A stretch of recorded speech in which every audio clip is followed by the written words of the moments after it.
Hey, my name is Adam Mansbach, coming to you live from my studio in Berkeley. It's cold as shit in here, but it's also the only place where my children are unlikely to find me.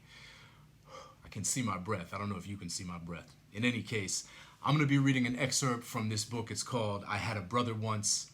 It's primarily the story of my younger brother David's suicide 12 years ago, but he actually doesn't figure into this piece except at the very end of what I'm going to read. This piece is about the drummer Elvin Jones, John Coltrane's drummer throughout the 60s, who I had the privilege of being a roadie for many years. This is about Elvin's last gig.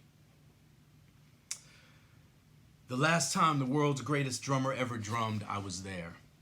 Elvin Ray Jones had been in hospital for 6 months, his liver and kidneys shutting down, avenging past abuse, when Keiko, his wife and manager, my former boss, called me. She had pulled Veen out against the doctor's orders and they were coming to Oakland to play Yoshi's and needed help. I'd left New York a year before and hadn't traveled with them since. Knew he'd been sick but little more. When I arrived, I found Veen sitting alone in the dark green room, 40 pounds lighter and already partway somewhere else. He gave me a papery hug and muttered hard shit. I think he meant dying. The band was mostly new cats, hastily assembled. The only people who had known him long were Delfeo and me.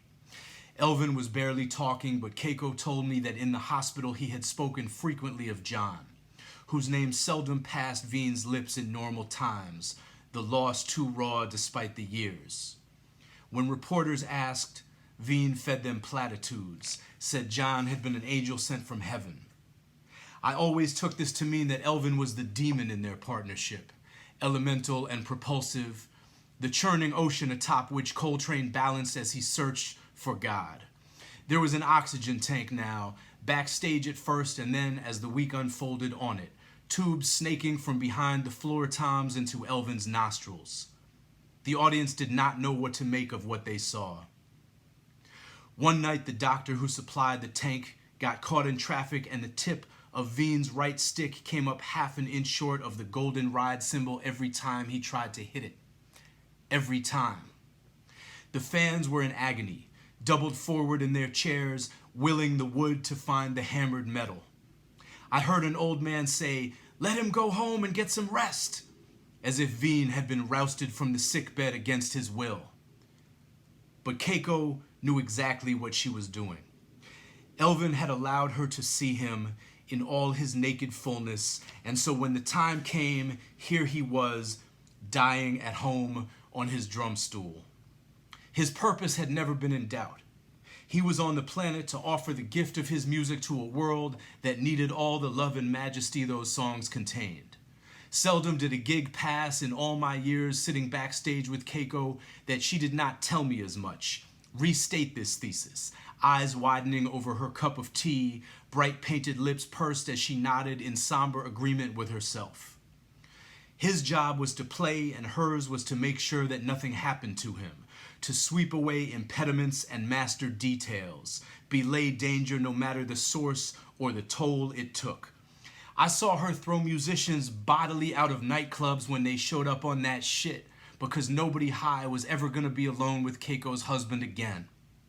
They were heroes to each other, or perhaps figures from one of the Japanese myths she turned into songs for him to play, the monk and his sworn warrior protectress.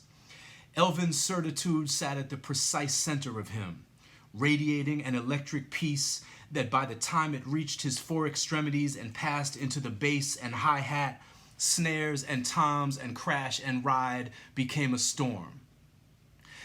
The very last night, Keiko stood behind him as he played the final song of the first set, arms wrapped around his chest as if he were her mask.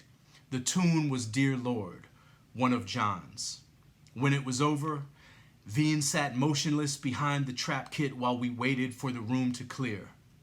Delfeo and I had to carry him off stage, lift Elvin beneath the armpits and press our hands against his back as he labored to move the same legs that had just powered the pedals, his smell still sharp and clean, his forehead and medallion glistening, and the people didn't need to see that. But this time, as the house lights rose, Veen picked his sticks up and began to play. The crowd turned, surged back inside, massed before the stage. The sound was thunderous, exalted, the equal of any solo I had ever heard him play, and I had heard hundreds. I wonder if it is possible that what that solo was for Elvin, loosing those two gases and allowing them to become one and opening his lungs, was for my brother.